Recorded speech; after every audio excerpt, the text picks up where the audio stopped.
Perjalanan ke Guangzhou ini sangat menguntungkan. Mereka tidak hanya mendapatkan rumput giok dan sejumlah besar ramuan obat mutasi, tetapi kekuatan Zhao Mei juga meningkat, dan ia membangkitkan bakat baru. Bahkan warisan dukunnya pun ditingkatkan. Zhao Chen sangat gembira, dan senyum mengembang di wajahnya. Setelah kedelapan anak itu selesai mengungkapkan rasa terima kasih mereka, ia berkata, sebenarnya, kalian seharusnya lebih berterima kasih kepada Zhao Mei, karena dialah yang membawa kita ke sini. Dialah juga yang melangkah maju di saat-saat genting, memungkinkan kita mengalahkan Hitian. Dan dialah juga yang membantu kalian menemukan kembali jati diri kalian. Zhao Mei melambaikan tangannya berulang kali, berkata dengan malu-malu, tidak, tidak, aku tidak berani menerima ucapan terima kasih kalian. Aku akan senang asalkan kalian memaafkanku. Gadis tertua di antara 8 bersaudara itu tersenyum dan berkata, kami tidak pernah menyalahkanmu. Seorang pemuda menimpali, kita semua tahu betul bahwa Hitianlah dalam perkelahian itu. Kalau bukan karena dia, kita tidak akan menjadi iblis haus darah. Kalau ada yang harus disalahkan, itu Hitian, bukan kamu. Kamu korban, sama seperti kami. 6 anak lainnya mengangguk serempak, menandakan persetujuannya terhadap pernyataan kedua anak tersebut. Kau benar-benar tidak menyalahkanku? Tanya Zhao Mei, ekspresinya terkejut dan tidak percaya.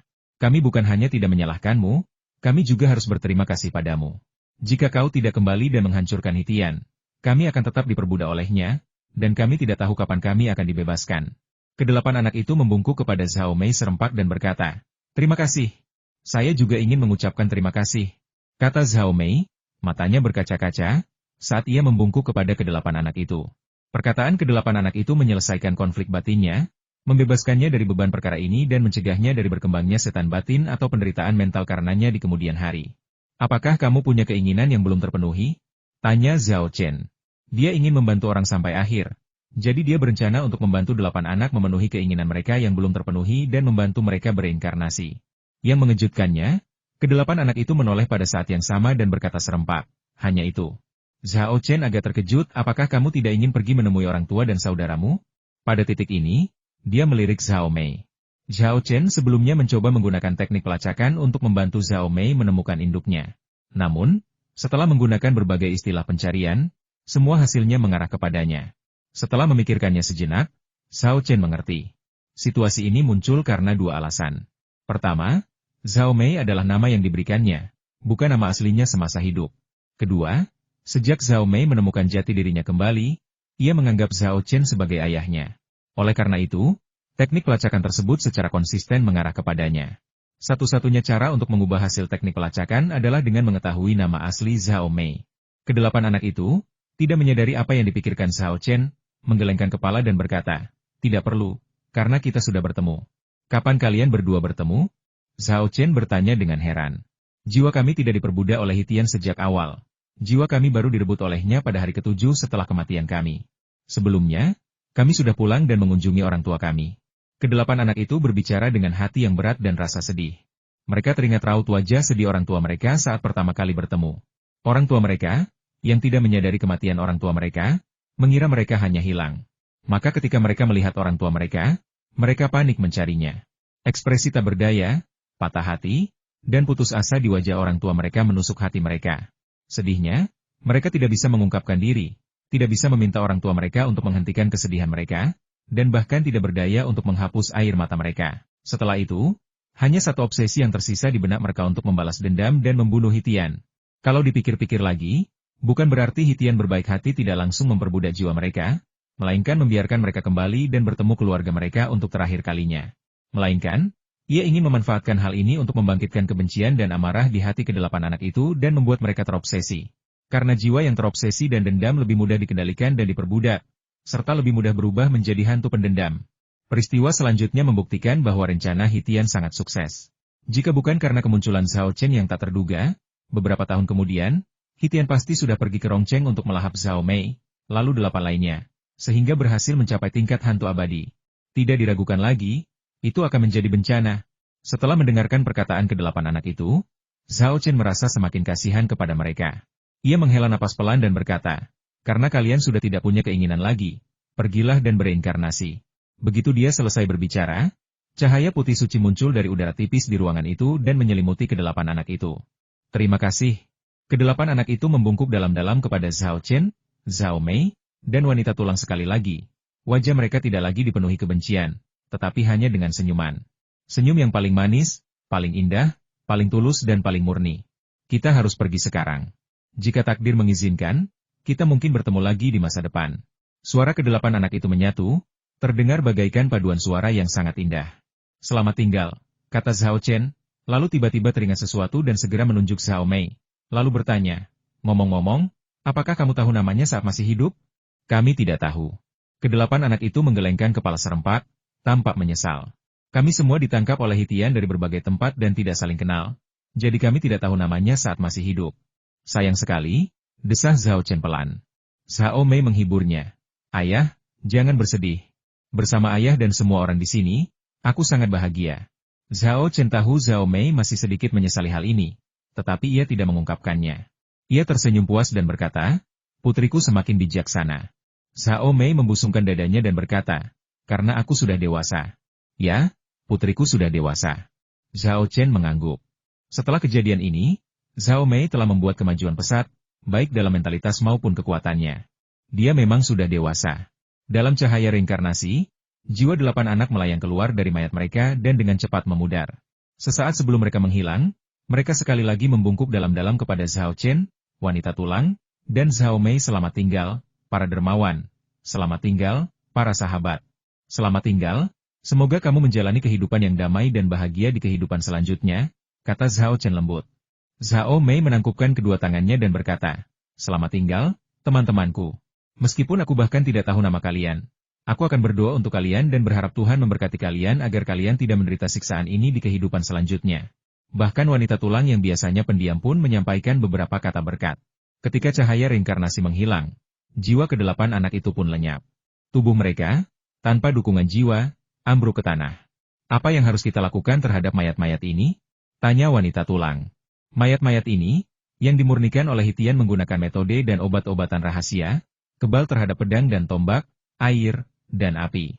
Jika mereka jatuh ke mata seorang kultivator yang ahli dalam membangkitkan mayat, mereka pasti akan menjadi bahan yang sangat baik untuk membuat boneka mayat. Bahkan Zhao Chen pun agak tergoda. Namun setelah mempertimbangkannya, dia memutuskan untuk tidak membawa mayat-mayat itu bersamanya. Zhao Chen menghela napas, ke-8 orang ini sudah menjalani hidup yang menyedihkan. Mari kita tinggalkan jenazah mereka di sini dan biarkan polisi mengembalikan mereka kepada keluarga masing-masing. Dengan begitu, bukan hanya keluarga mereka yang akan merasa lega, tetapi anak-anak mereka juga dapat dimakamkan dan menerima persembahan dari orang-orang terkasih mereka. Penemuan jenazah tentu saja merupakan kabar yang sangat menyedihkan bagi keluarga. Namun, memiliki kabar lebih baik daripada tidak sama sekali. Kabar tersebut dapat meninggalkan pikiran-pikiran yang terus menghantui, yang lambat laun dapat berubah menjadi obsesi, memengaruhi kesehatan, dan dalam jangka panjang, mengubah mereka menjadi seseorang seperti Liu Lili. Wanita tulang mengangguk, melangkah maju, dan melambaikan tangannya, meninggalkan bekas pada 8 mayat.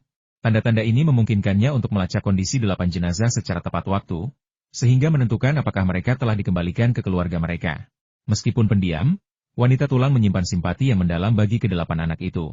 Dan tentu saja, perasaannya terhadap Zhao Mei tak terbantahkan. Zhao Chen awalnya berencana menggeledah rumah itu untuk melihat apakah ada barang berharga. Lagi pula, ini sarang Hitian, dan pasti ada banyak barang berharga di sana. Namun, tiba-tiba terdengar sirene polisi dari lantai bawah. Polisi ada di sini? Sekarang polisi sudah datang, kita tidak punya pilihan selain segera pergi. Kalau tidak kita akan mendapat banyak masalah. Tapi meskipun kita bisa pergi, kita tidak bisa meninggalkan harta karun Hitian. Zhao Chen segera mengeluarkan jimat pengangkut 5 hantu.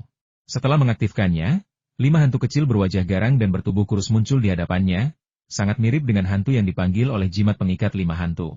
Begitu ke-5 hantu itu muncul, mereka mulai berceloteh dan bertanya kepada Zhao Chen apa perintahnya. Zhao Chen memberi perintah pindahkan semua yang ada di ruangan ini, kecuali 8 mayat dan noda darah di seluruh lantai, ke kamar 2013 Hotel Haifeng. ke-5 hantu itu berkicau sekali, seolah berkata, aku mengerti, lalu berubah menjadi gumpalan asap hijau, mulai menggerakkan barang-barang di sekitar rumah. Mereka bahkan mencari dan mengambil barang-barang yang disembunyikan Hitian di dinding, lantai, dan langit-langit. Pada saat yang sama, Zhao Chenze dan wanita tulang meninggalkan rumah. Mereka tidak langsung turun karena kerumunan besar sudah berkumpul di bawah. Turun langsung akan menimbulkan kecurigaan, karena mereka adalah wajah-wajah yang tidak dikenal. Meskipun mereka bisa menggunakan jimat pengendali pikiran, ada ratusan orang yang mengawasi di bawah, dan jumlah jimat itu jauh dari cukup. Setelah mempertimbangkan beberapa saat, mereka memutuskan untuk pergi ke atap. Setibanya di sana, Xiao Chen memperhatikan bahwa rumah-rumah di kompleks perumahan bergaya lama ini bersebelahan. Kita bisa berjalan dari atap ke gedung berikutnya, lalu berpindah dari satu gedung ke gedung lainnya. Xiao Chen dan wanita tulang segera naik ke lantai 6. Di kawasan perumahan bergaya lama ini, bangunannya hanya memiliki 6 lantai. Pintu atap terkunci, tetapi itu bukan masalah bagi Xiao Chen. Meskipun kondisinya masih lemah, ia cukup mudah membuka kuncinya. Xiao Chen mengeluarkan jarum perak dari cincin penyimpanannya, memutar jarum itu beberapa kali, memasukkannya ke dalam lubang kunci, dan setelah memutarnya beberapa kali, ia mendengar bunyi klik yang keras dan kunci pun terbuka begitu saja. Sesampainya di atap, Xiao Chen menutup pintu di belakangnya. Karena kuncinya tidak rusak, bahkan jika seseorang datang untuk memeriksa, mereka tidak akan curiga. Xiao Chen dan wanita tulang dengan cepat mencapai persimpangan kedua gedung. Meskipun masih agak jauh, hal itu hanya akan membuat orang biasa takut. Bagi Xiao Chen dan wanita tulang, itu sama sekali bukan masalah. Mereka dengan mudah melompat ke gedung di sebelahnya, lalu, dengan metode ini, melompat dari satu gedung ke gedung lain hanya dalam waktu 1 menit, memindahkan diri mereka ke gedung terjauh. Kulit manusia wanita tulang rusak dalam pertempuran dengan Hitian. Meskipun menggambar kulit manusia tidak sulit, akan memakan banyak waktu, jadi jelas tidak cocok untuk melakukannya di sini. Untungnya, Xiao Chen pernah menggambar kulit manusia sebelumnya ketika ia pergi ke warnet untuk mengumumkan keberadaan pencuri semut, jadi ia mengambilnya dan memberikannya kepada wanita tulang untuk dipakai. Kulit manusianya adalah kulit laki-laki, tetapi setelah wanita tulang memakainya, dia menjadi pria parubaya, yang membuat Xiao Chen merasa sangat tidak nyaman dan canggung. Namun hanya itu yang dapat kita lakukan saat ini. Sambil menggelengkan kepala, Xiao Chen berkata, setelah kembali, kau harus ganti dengan mantel kulit manusia yang kau lukis sendiri. Ngomong-ngomong, lukis beberapa lagi kali ini, supaya kau tidak kehabisan pengganti kalau rusak. Ya, jawab wanita tulang, suaranya tidak berubah, masih suara wanita yang jelas dan merdu. Xiao Chen berkata sambil tersenyum kecut, pelankan suaramu sedikit, atau orang-orang akan menyadari kelemahanmu. Benarkah? Wanita tulang itu menyesuaikan diri dan berbicara dengan suara laki-laki normal. Baiklah, ayo turun, ajak Xiao Chen, memasuki tangga, dan menuruni tangga. Setelah turun ke bawah, tidak ada yang memperhatikan mereka. Xiao Chen pun tidak terburu-buru pergi, melainkan berbaur dengan kerumunan penonton. Mereka ingin melihat sendiri jenazah ke-8 anak itu dibawa pergi. Pada saat itulah mereka menyadari bahwa bukan polisi yang datang, tetapi pemadam kebakaran, dan petugas pemadam kebakaran sudah naik ke atas dan memasuki rumah Hitian. Noda darah dan jasad 8 anak yang tergeletak di tanah membuat petugas pemadam kebakaran sangat terkejut. Mereka awalnya dipanggil untuk menangani kebakaran yang disebabkan oleh kebocoran gas dan ledakan listrik, tetapi ketika mereka tiba, mereka tidak melihat api, tetapi malah menemukan begitu banyak darah dan mayat. Bahkan petugas pemadam kebakaran yang paling berpengalaman pun tercengang oleh pemandangan ini. Banyak sekali darah. Apa yang sebenarnya terjadi di sini? Lantai, dinding, dan langit-langit semuanya berlumuran darah. Dan darahnya sudah kering, jadi jelas sudah lama di sana. Bukankah mereka bilang masih ada yang tinggal di rumah ini? Bagaimana mungkin seseorang bisa tinggal di lingkungan yang menjijikan dan mengerikan seperti itu? Mungkinkah dia psikopat? Tolong. Ada 8 anak di sini. Sial, mereka semua mati. Kejadian di dalam rumah tersebut membuat petugas pemadam kebakaran merinding. Dan mereka segera melaporkan kejadian tersebut kepada atasan mereka dan memberitahu polisi. Setelah mendengar insiden tersebut, kepolisian Guangzhou segera menanganinya dengan sangat serius. Bagaimanapun, kematian misterius 8 anak tersebut merupakan kasus besar, dan penanganan yang salah dapat dengan mudah menimbulkan dampak sosial yang negatif. Kepolisian Guangzhou segera membentuk satuan tugas khusus dan mengirimkan petugas berpengalaman ke lokasi kejadian untuk menyelidiki. Menyaksikan polisi membawa keluar jenazah 8 anak dan memasukkannya ke dalam truk, Xiao Chen merasa lega. Namun, orang-orang di sekitarnya terkejut dengan proses pemindahan jenazah yang berurutan. Ada apa ini? Bukankah Hitian seharusnya tinggal sendiri? Kenapa ada begitu banyak anak di rumahnya?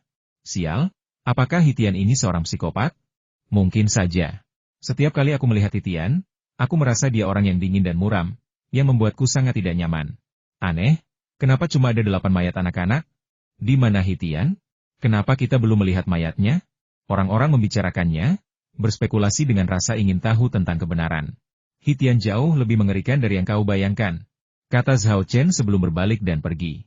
Orang-orang terkejut saat mereka melihatnya dan sosok wanita tulang yang menjauh. Siapa 2 orang ini?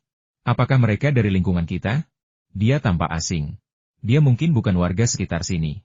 Mungkin dia warga dari lingkungan sekitar sini yang datang untuk melihat apa yang terjadi. Aduh, kabar baik memang tidak sampai jauh. Tapi kabar buruk cepat sampai. Lingkungan kami memang sudah dibilang terlalu menyeramkan. Dan sekarang dengan kejadian ini, orang-orang pasti akan bilang feng shui-nya buruk. Kedepannya, pasti akan lebih sulit lagi menyewakan atau menjual rumah di lingkungan kami. Karena banyak orang dari luar komunitas datang untuk menyaksikan kehebohan tersebut, mereka tidak terlalu memperhatikan. Setelah bergumam beberapa patah kata, mereka menyerah dan melanjutkan membahas Hitian, karena masalah ini lebih menarik. Sementara itu, beberapa petugas polisi menemukan tetangga Hitian, wanita yang terus meminta Zhao Chen memanggilnya kakak, untuk mengetahui situasi tersebut. Di bawah pengaruh jimat pengendali pikiran, wanita itu lupa bahwa ia pernah melihat Zhao Chen. Ketika ditanya apakah ia melihat seseorang pergi menemui Hitian hari itu, setelah mengingat sejenak, ia menggelengkan kepalanya dengan tegas dan berkata, tidak. Zhao Chen berjalan menuju gerbang kawasan pemukiman. Saat dia melewati sebuah pohon di lingkungan sekitar, dia tiba-tiba berhenti dan berseru, "Hah?" Dia dengan jelas merasakan aura energi yin yang pekat terpancar dari pohon itu. Secara logika, Hitian sudah mati, dan energi yin yang dikendalikannya seharusnya sudah hilang. Mengapa masih ada energi yin di dalam pohon ini? Zhao Chen segera mengaktifkan teknik observasi Qi dan mulai mempelajarinya. Setelah mengamatinya sejenak, ia sampai pada kesimpulan pohon ini telah mengalami mutasi karena diparasit oleh energi yin dalam waktu yang lama. Ia bukan lagi pohon biasa, melainkan kayu yin yang dapat digunakan untuk membuat artefak magis. Zhao Chen teringat kompendium 100 senjata yang diperolehnya dari pemenang. Buku itu menyebutkan beberapa jenis peralatan ritual yang terutama terbuat dari kayu yin. Saya ingat, kompendium 100 senjata, mencatat sejenis boneka kayu yang menggunakan kayu yin sebagai bahan utamanya. Mungkin saya bisa membuat beberapa boneka kayu sesuai metode yang tercatat di sana. Membuat boneka merupakan praktik umum bagi para praktisi kultivasi. Selain itu, boneka memiliki beragam kegunaan. Boneka tidak hanya dapat digunakan untuk mengganggu dan menahan musuh, tetapi juga membantu berbagai tugas lain dalam kehidupan sehari-hari dan kultivasi. Ada banyak jenis boneka, terbuat dari logam, kayu, batu, dan sebagainya. Tentu saja, ada juga boneka yang terbuat dari mayat, seperti boneka setan mayat yang dibuat Hitian dari mayat dan jiwa 8 anak, yang termasuk dalam kategori boneka mayat. Kayu ini itu bagus, aku harus membawanya. Zhao Chen melihat sekeliling untuk memastikan semua orang menonton pertunjukan dan tidak ada yang memperhatikannya. Lalu segera mengaktifkan cincin penyimpanannya dan memasukkan pohon itu ke dalamnya. Pohon itu lenyap seketika, hanya menyisakan lubang di tanah sebagai bukti keberadaannya. Zhao Chen tidak terburu-buru untuk pergi dan mulai berkeliaran di sekitar lingkungan itu. Menurut pandangannya, pasti ada lebih dari satu pohon yang bermutasi. Ternyata, penilaiannya benar. Di komunitas ini, terdapat total 9 pohon yang telah bermutasi menjadi kayu yin, yang kebetulan terletak di 9 titik kunci formasi Feng Shui komunitas yang tidak menguntungkan. Dalam ilmu Feng Shui, susunan Feng Shui ini disebut formasi yin 9 pembunuhan. 9 mata susunan ini merupakan 9 titik pembunuhan. Tidak heran ia bermutasi menjadi kayu yin, ternyata ia terletak di titik Sha. Zhao Chen menemukan alasan mutasi pohon tersebut. Kunci untuk menghancurkan formasi yin 9 iblis terletak pada penghancuran 9 titik kunci formasi tersebut. Kini, 9 titik kunci tersebut telah dipindahkan ke 9 pohon yin. Setelah aku mencabut semuanya, formasi yin 9 iblis akan runtuh dengan sendirinya. Anda bisa mendapatkan harta karun tersebut sekaligus membantu meningkatkan Feng Shui komunitas. Ini adalah situasi yang saling menguntungkan bagi Anda dan orang lain. Jadi mengapa tidak melakukannya? Zhao Chen segera menyimpan pohon kayu yin ke dalam cincin penyimpanannya, dan wanita tulang juga membantunya menyimpan beberapa. Setelah mereka selesai, Zhao Chen dan wanita tulang berbalik dan pergi. Begitu mereka meninggalkan kawasan pemukiman, suara gemuruh terdengar dari bawah tanah. Para penonton langsung terkejut. Ada apa? Apa ada suara di bawah tanah? Mungkinkah itu gempa bumi? Tanahnya tidak berguncang, jadi bagaimana mungkin itu gempa bumi? Tunggu, kenapa tiba-tiba terasa lebih sejuk dan lembab di lingkungan ini? Aku juga merasakan hal yang sama. Sepertinya cahaya bulan lebih terang dari sebelumnya. Mengapa ada perubahan-perubahan ini? Apa sebenarnya yang terjadi? Orang-orang dipenuhi dengan pertanyaan, berdiskusi dan berspekulasi tanpa henti, yang memunculkan segala macam penjelasan aneh dan ganjil, membuat orang mengagumi imajinasi mereka. Pada saat ini, Zhao Chen dan wanita tulang telah kembali ke mobil. Tuan, kita mau kemana sekarang? Tanya wanita tulang setelah menyalakan mobil. Pergi ke restoran yang disebutkan Wu Yan, perintah Zhao Chen. Aku tidak dapat mengingkari janjiku pada tanggal yang telah kusepakati. Ya. Wanita tulang itu membuka navigasi dan melaju menuju tujuan sesuai instruksi. Zhao Chen duduk bersila di kursi belakang, melatih teknik menelan paus untuk memulihkan diri dari kelelahannya. Bagi Zhao Chen dan timnya, masalah ini sudah selesai. Namun, bagi kepolisian Guangzhou, kasus ini baru saja dimulai, dan cukup merepotkan serta sulit. Orang pertama yang mengajukan pertanyaan adalah para ahli patologi forensik yang memeriksa mayat-mayat tersebut. Mereka terkejut ketika menemukan bahwa kedelapan jenazah anak-anak itu telah meninggal selama beberapa tahun. Logikanya, setelah sekian lama, jenazah-jenazah itu seharusnya sudah membusuk sejak lama. Bahkan dengan metode pengawatan khusus, kondisinya tidak akan sebaik ini. Awalnya, ketika para ahli forensik melaporkan temuan tersebut, para atasan tidak percaya dan curiga mereka telah melakukan kesalahan, menuntut agar mereka melakukan tes kedua. Namun, tak lama kemudian, seseorang menemukan foto kedelapan anak tersebut di dalam basis data. 5 tahun lalu, ketika 8 anak hilang, orang tua mereka memotret mereka saat melaporkan kasus tersebut ke kantor polisi. Foto-foto ini dimasukkan ke dalam basis data yang dapat diakses oleh kantor-kantor polisi di seluruh negeri. Penemuan ini mengejutkan satuan tugas. Setelah para ahli membandingkan foto-foto tersebut dengan jenazah, mereka menyimpulkan bahwa kedelapan jenazah tersebut memang milik 8 anak yang hilang. Terlebih lagi, dilihat dari wajah mereka memang telah meninggal 5 tahun yang lalu. Dengan kata lain, mereka dibunuh tak lama setelah menghilang. Berdasarkan penyelidikan di tempat kejadian perkara, polisi menduga jenazah ke-8 anak tersebut kemungkinan tertanam di dinding, yang menjelaskan mengapa mereka tidak terdeteksi. Namun, masih belum jelas metode apa yang digunakan Hitian untuk mengawetkan jenazah tersebut selama bertahun-tahun. Lebih lanjut, tidak pasti apakah Hitian membunuh orang lain selain ke-8 anak ini. Jika ya, di mana jenazah lainnya disembunyikan? Satgas ingin membawa Hitian ke pengadilan, tetapi ia seolah menghilang begitu saja. Mereka memeriksa semua rekaman CCTV di sekitar lokasi, tetapi tidak menemukan jejak Hitian. Tentu saja, polisi tidak tahu bahwa Hitian sudah meninggal, dan arwahnya telah dihancurkan oleh Zhao Chen. Mereka mengira dia adalah agen kontra pengawasan dan pelacakan yang sangat terampil dan orang yang sangat berbahaya. Jadi mereka mengeluarkan surat perintah penangkapan dan membuat surat perintah penangkapan untuknya di seluruh provinsi dan bahkan di seluruh negeri. Sayangnya, mereka tidak tahu bahwa kasus ini ditakdirkan menjadi misteri yang belum terpecahkan. Namun, orang tua ke-8 anak tersebut dihubungi oleh polisi. Ketika mendengar bahwa anak mereka yang telah hilang selama 5 tahun telah meninggal dunia, orang tuanya merasa sangat terpukul dan datang dari seluruh penjuru negeri ke Guangzhou, berharap agar jenazah anak mereka dikremasi dan abunya dibawa kembali ke kampung halaman mereka untuk dimakamkan.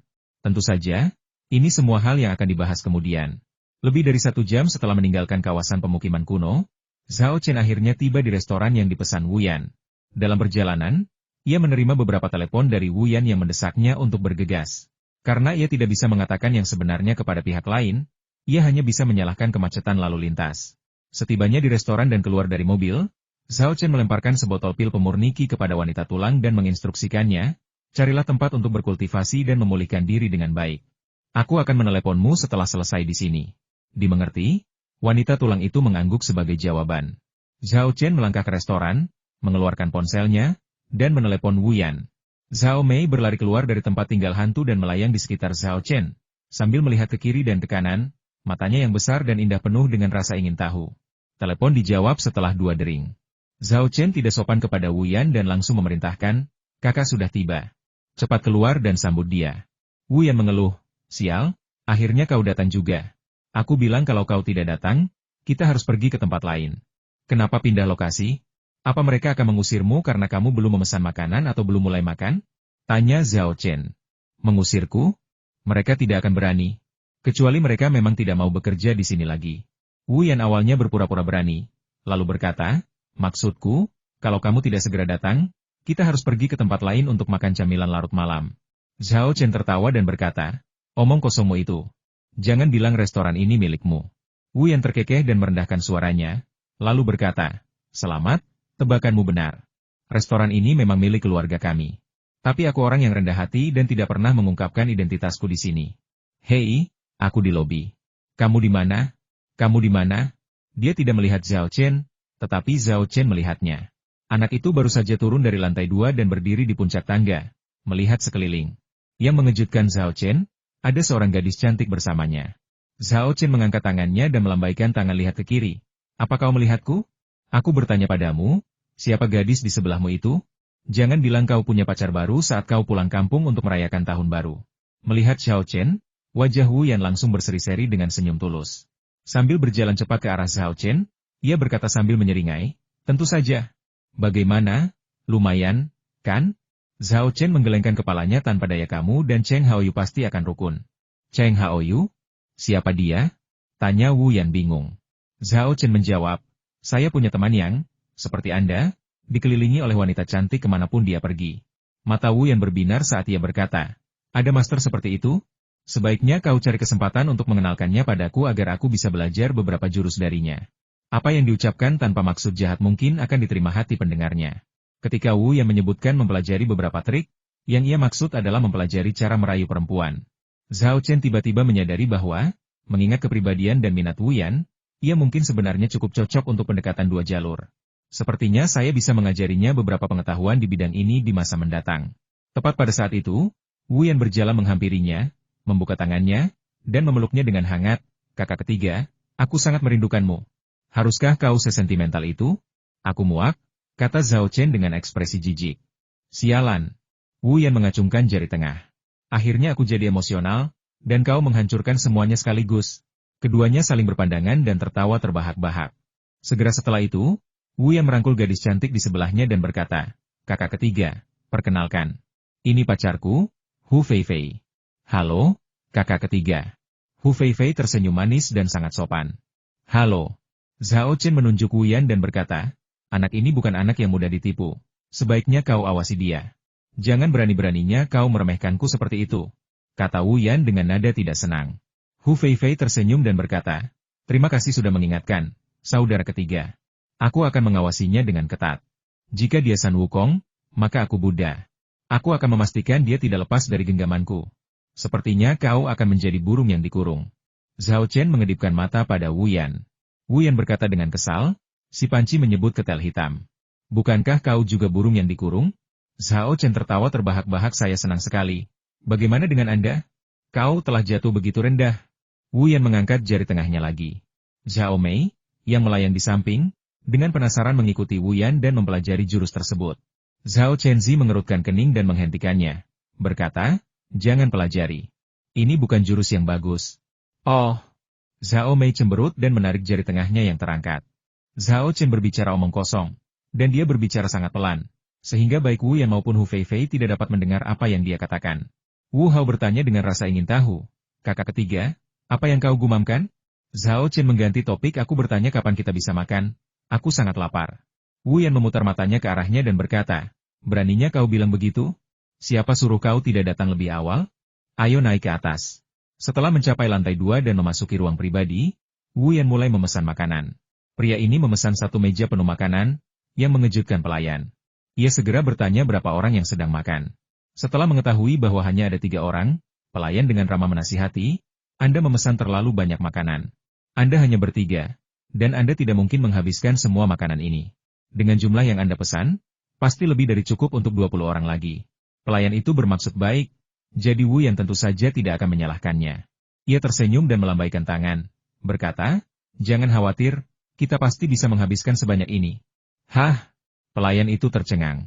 "Kalian bertiga bisa menghabiskan makanan yang seharusnya untuk 20 orang? Seberapa besar selera makan kalian?" Meski terkejut, dia tidak bisa membujuk pelanggan itu lebih jauh karena dia sudah memutuskan. Jadi, dia hanya bisa memesan sesuai pilihan Wu Yan.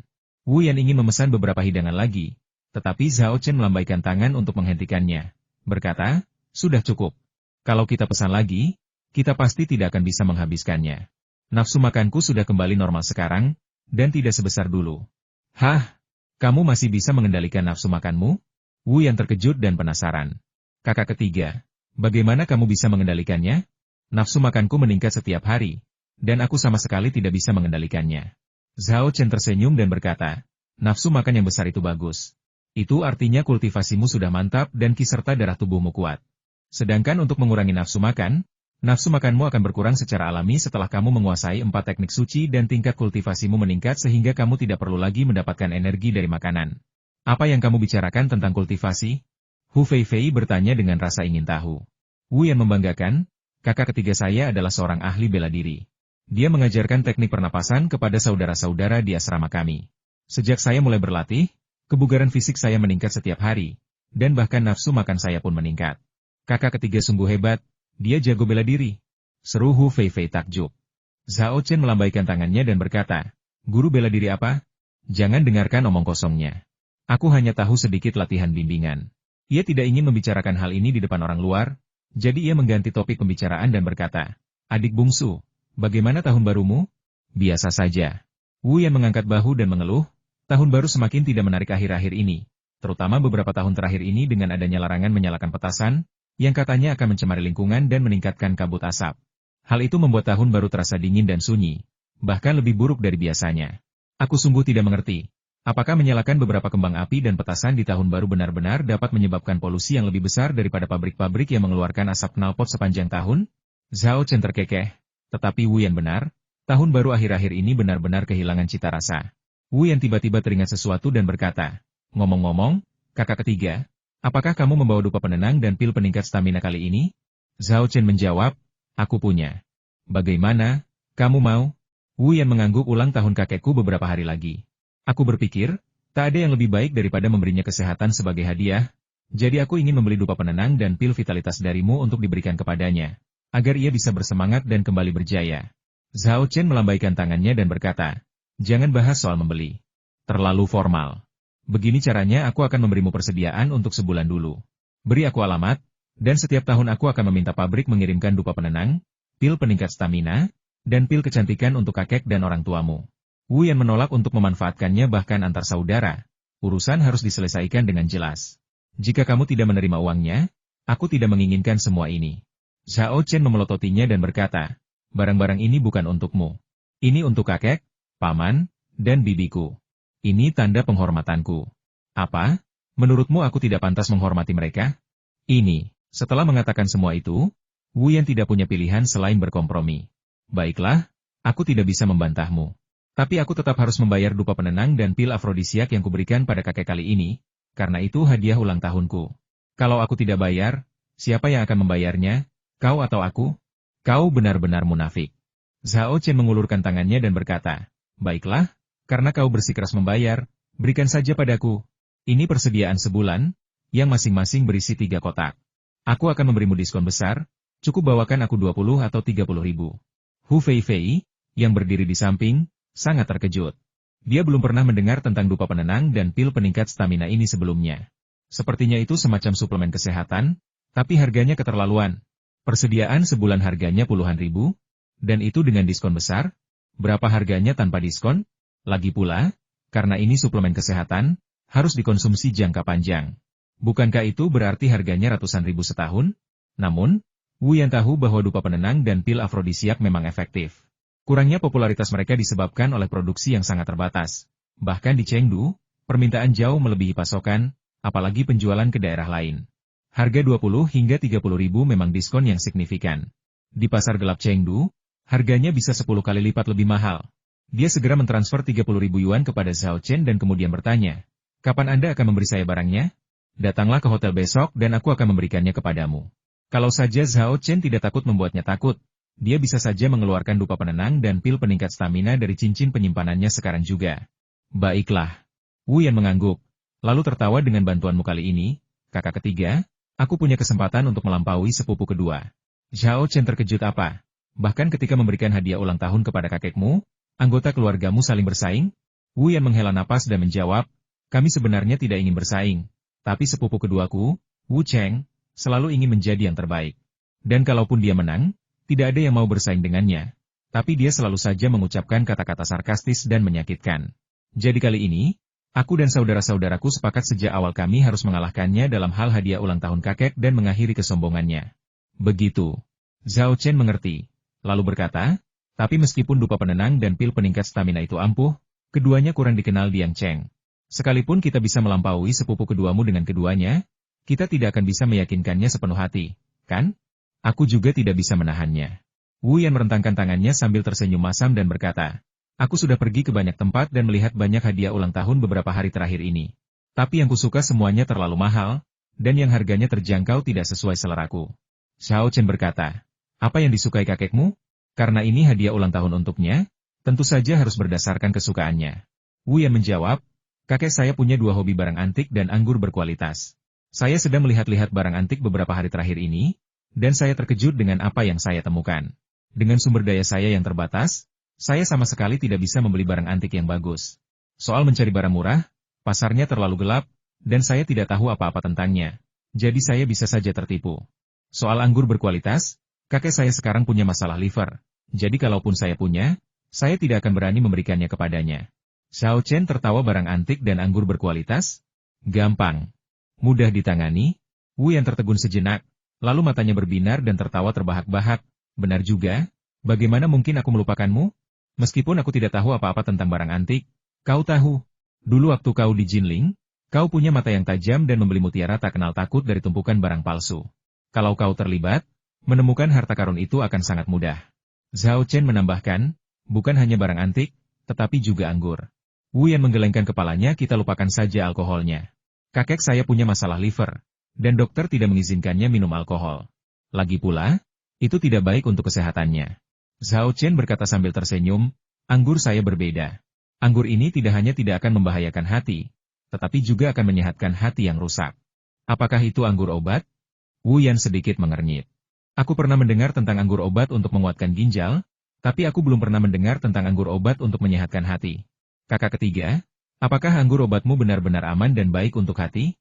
Anggur obat biasa tidak memiliki efek seperti itu, tetapi Zhao Chen pernah melihat resep anggur obat dalam rekam medis yang ditinggalkan Wu Peng. Resep itu diberikan Wu Peng kepada seorang pasien yang mengalami kerusakan hati akibat minum alkohol tetapi tidak dapat berhenti minum.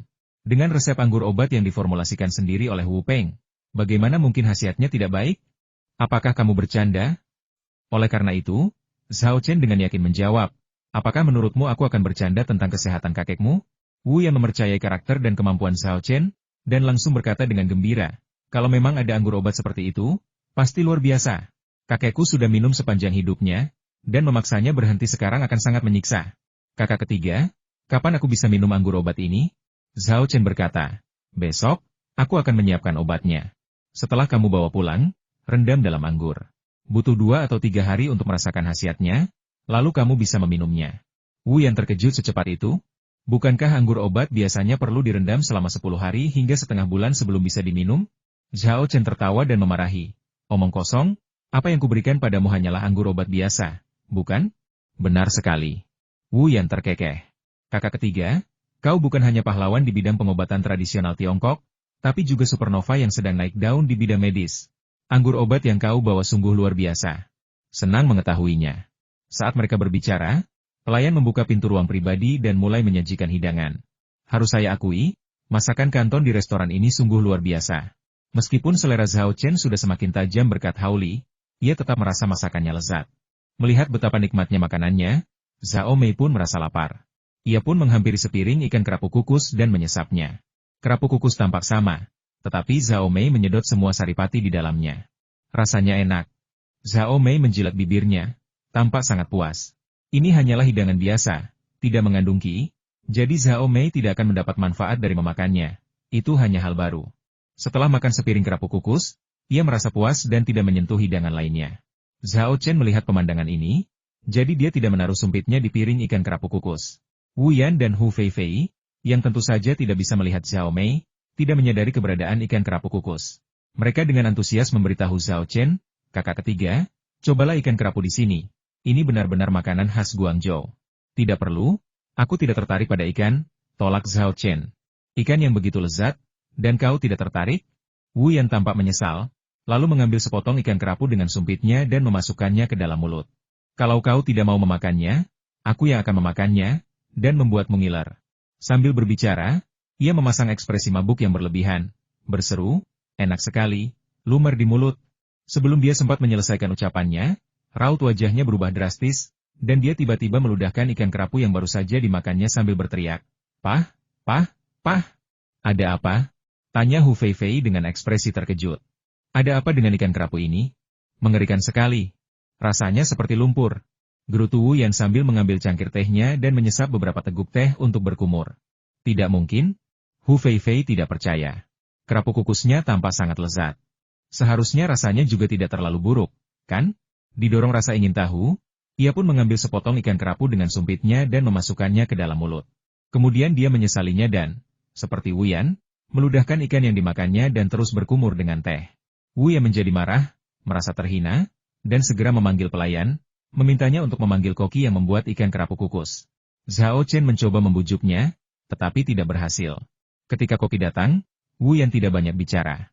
Ia menunjuk sepiring ikan kerapu kukus dan berkata, coba sendiri.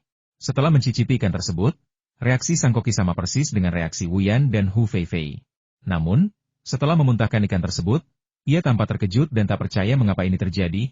Dia telah membuat kerapu kuku selama bertahun-tahun dan belum pernah menemukan yang seperti ini sebelumnya. Ini sama sekali tidak terasa seperti kerapu. Rasanya seperti lumpur, dan itu adalah lumpur dari parit yang bau. Kau tanya kenapa ini terjadi? Aku juga bertanya hal yang sama. Aku kesini mau makan. Dan kau malah membodohiku dengan makanan seperti ini? Kata Wu Yan dengan marah. Ini bukan salah koki, ini pasti salah ikannya.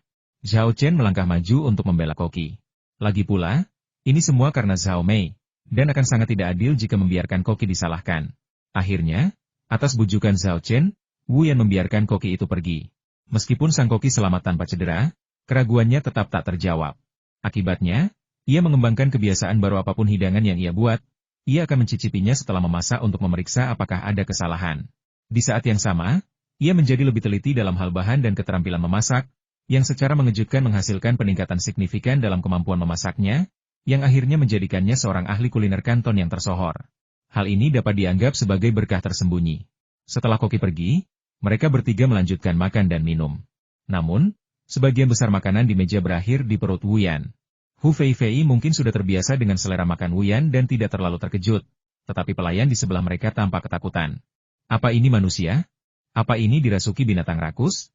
Setelah makan malam, Wu Yan awalnya ingin mengajak Zhao Chen menikmati pemandangan malam dan kehidupan malam Guangzhou. Tetapi Zhao Chen menolak dengan mengatakan ia terlalu lelah. Tak berdaya, Wu Yan hanya bisa berkata, "Baiklah kalau begitu, kamu pulang dan istirahatlah hari ini, dan aku akan mengajakmu bersenang-senang beberapa hari lagi. Oh, ngomong-ngomong, bagaimana kamu akan kembali ke hotel? Mau kuantar? Tidak perlu, aku punya mobil." Zhao Chen mengeluarkan ponselnya dan menelepon wanita tulang, memintanya untuk mengantar mobil ke pintu masuk restoran. Wanita tulang itu tiba dengan cepat dengan mobilnya. Karena ia masih berpenampilan seperti pria parubaya, Wu Yan tidak keberatan. Ia hanya berkata, "Hati-hati di jalan dan pastikan kau sampai di tempat tujuan dengan selamat." Wanita tulang mengabaikannya sepenuhnya. "Hei, pengemudi ini punya sifat yang sombong," kata Wu Yan sambil mengangkat sebelah alisnya. "Khawatir anak ini akan melakukan sesuatu yang sembrono?" Zhao Chen segera berkata, "Temui aku besok pagi. Setelah aku membantumu menyiapkan hadiah ulang tahunmu, aku masih punya urusan lain." Wu Yan mengangguk dan menjawab, "Oke. Terima kasih sebelumnya, kakak ketiga. Kita bersaudara, tak perlu terima kasih. Aku pergi dulu." Setelah melambaikan tangan, Zhao Chen memberi isyarat agar wanita tulang itu mengemudi. Kembali di hotel, setelah mengucapkan selamat tinggal kepada Zhao Chen, wanita tulang kembali ke kamarnya, melepaskan mantel kulit manusia pria parubaya itu, dan mulai menggunakan teknik tulang putih layu dan berkembang untuk menyembuhkan luka-lukanya. Pertarungan sengit dengan Hitian menyebabkan banyak kerusakan pada kerangkanya, bahkan beberapa bagian hancur. Ia perlu menyembuhkan lukanya sesegera mungkin agar tulang yang hancur dapat tumbuh kembali. Untuk pengecatan kulit, tidak perlu terburu-buru, kita bisa mengerjakannya besok pagi. Di sebelahnya, Zhao Chen memasuki ruangan dan langsung melihat berbagai barang berserakan di ruang tamu. Itu adalah 5 hantu yang membawanya dari rumah Hitian. Jimat 5 hantu yang bergerak itu hebat dalam segala hal, kecuali kelima hantu kecil ini. Mereka semua riang dan tak pernah repot-repot merapikan barang-barang. Mereka hanya melemparnya ke tanah dan selesai. Jadi, setiap kali mereka memindahkan sesuatu, hasilnya akan terlihat seperti tempat rongsokan. Coba saya lihat, apa saja barang bagus yang kita punya. Zhao Chen melangkah maju dan mulai memeriksanya satu persatu. Percaya atau tidak, Hitian memang telah mengumpulkan cukup banyak barang bagus. Namun, karena identitasnya sebagai seorang kultivator hantu, barang-barang yang ia kumpulkan, baik material maupun artefak magis, sebagian besar bersifat yin dan jahat. Ada 2 peralatan ritual, keduanya terbuat dari tulang manusia, dan keduanya dipenuhi dengan energi yin yang kuat. Salah satunya adalah artefak magis berbentuk liontin yang disebut liontin penyihir, yang dapat meningkatkan peluang untuk merayu dan menaklukkan hantu, sehingga memungkinkan pengendalian yang lebih baik atas mereka.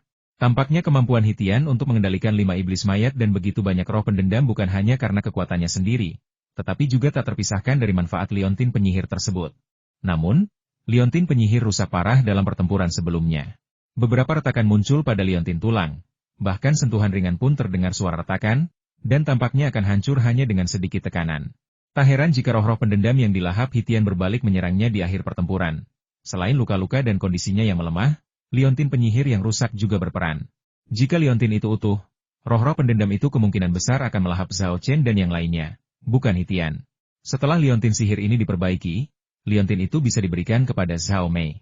Dikombinasikan dengan bakatnya yang baru terbangun, Liontin itu bisa mengendalikan jiwa-jiwa yang berkelana dengan lebih baik. Zhao Chen menganalisis dalam benaknya. Lembar informasi tersebut sudah menyediakan metode perbaikan untuk Liontin sihir, tetapi ia tidak terburu-buru melakukannya. Ia justru menyimpan jimat sihir dengan hati-hati dan berencana memperbaikinya nanti, sambil mengalihkan perhatiannya ke artefak magis lainnya. Ini adalah alat ritual berbentuk gelang, yang disebut gelang penyembunyi Qi. Fungsinya cukup sederhana untuk menyembunyikan energi hantu. Alasan Zhao Chen dan wanita tulang tidak langsung melihat Hitian ketika mereka memasuki rumah adalah karena ia telah menyembunyikan aura hantunya dengan gelang tersebut. Baru kemudian, ketika Hitian memasuki jiwa Zhao Mei untuk mengendalikannya, fungsi penyembunyian gelang tersebut gagal, sehingga Zhao Chen dapat melihatnya menggunakan teknik pengamatan auranya.